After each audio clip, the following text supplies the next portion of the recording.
Mary's Odyssey, Love, Loss, and Honor from the One Set of Eyes That Has Seen It All, is set in the former Prime Minister's home. Jasmine Bowen plays a maid to Mackenzie King, the owner of Laurier House in this dramatic story, and Rick Cousins plays the former Prime Minister.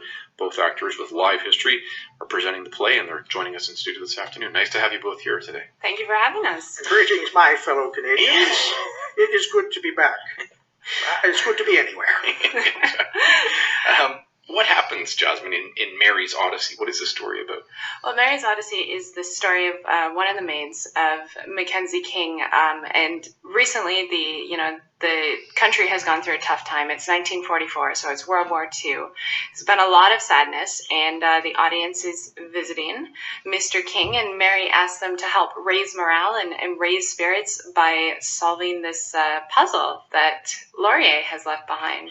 What kind of a puzzle is this? Can you tell us more about that? And should we bring in Mackenzie King, or is he party to the puzzle or not? Well, insofar as it is a wartime government, there is no real question of party. We must all get behind the business at hand of finishing the job of winning the war. No, seriously. That's very good, though. That is how King spoke, I think. He is exactly the reincarnation of King. I am not necessarily the reincarnation of King, but not necessarily not the reincarnation of King. I'm King if necessary, but not necessarily King. Yes, finally got it out right the second time. Yeah. Another take on it? This is exactly what happens. So you enter and you are automatically immersed in the experience. You are guests of Mackenzie King.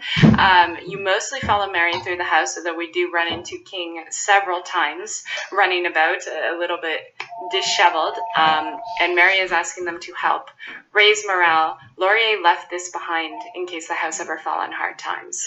A cache of money. A little bit of money, because it was very common in historic times for people to not trust the banks and hide money in their own houses. This is a story that you've adapted to be told in Laurier House. Yes, so this one is a partnership with Parks Canada. We're running for 6 weeks there, but Live History is touring across North America with the story of Mary's Odyssey, and we do adapt it to each historic house, so it becomes the story of your town's maid, your war, your lord of the manor. What kind of improvisation is needed then when you're actually acting live and you've got this crowd in the house following? What do you need to do to adapt the story to suit the circumstances? Well, first of all, other than always be in character, because someone might break away from the tour and go just about anywhere in the house. Yes, if you've ever absolutely. been to the Laurier House, there aren't a lot of places where you can hide and just take a nap in between scenes. I come in and out a bit. So you always have to be on, and you always have to have something prepared to say or do in case that person peers around the corner. And that's happened. Yeah. Give me an example of that. Mary has a very emotional monologue near the end, but sometimes, because it's near the end, the audience is very interested in cracking the final clue instead.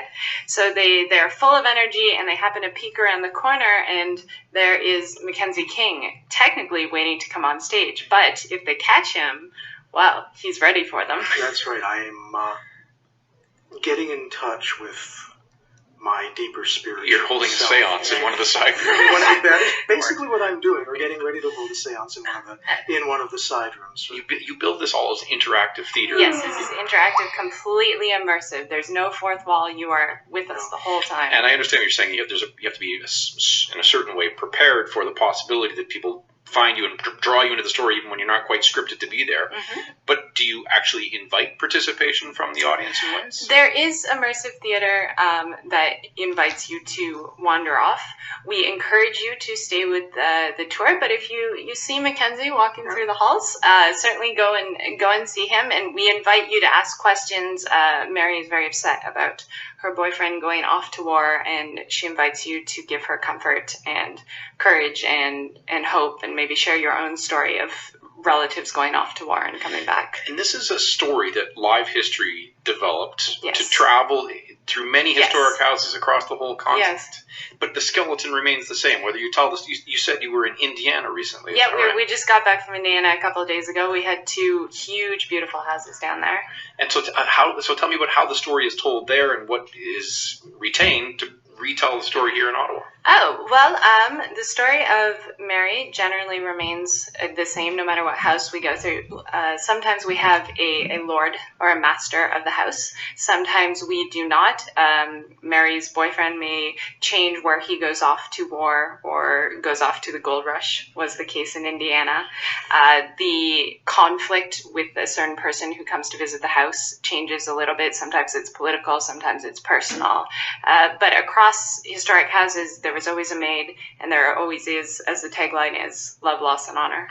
How did you settle on those elements? Was it hard to come up with a skeleton that you could translate from one postal code to another? I have a very good team. I have a scriptwriter named Jeremy who works out of Toronto with me. And then I have a game designer because part of this show is interactive with the game. So it's kind of Downton Abbey meets an escape room. Okay. Oh, okay, I understand. Yeah. So, Rick, you're trying to keep in character the whole time as Mackenzie King.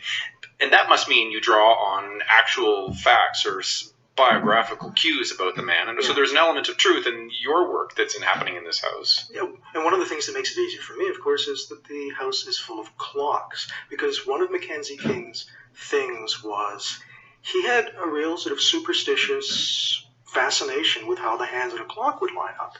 So if they were at right angles, that was a good omen. If they were one over top of the other, that was a good omen too.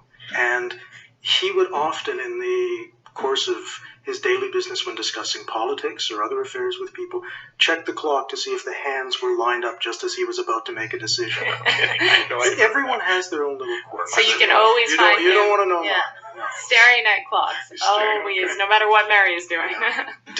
Did you ever consider finding some element of actual historical fact to build a drama upon, to make it a true story, to tell that story in Lord? Absolutely. So Mary's stories that come out, no matter where we are stories based on actual maids throughout history that myself and the live history team has researched. And then all the customization for each house is actual historical fact as well. We pride ourselves at live history on the historical accuracy of each show that we present. Are you fans of history or fans more of theater? Which is it? I mean, this is kind of an interesting blend of the two worlds. I actually took a degree in history and theater. Okay, so and the University of Ottawa wants it back. But, these things go for a certain price on the street. Sure. And, I don't know. Anyway, what's done is done. Over to you, Jasmine. Well, I have always had an interest in history and theater, and combining them to create live history, I wanted a way for the museums to continue to thrive, continue for the stories to be told.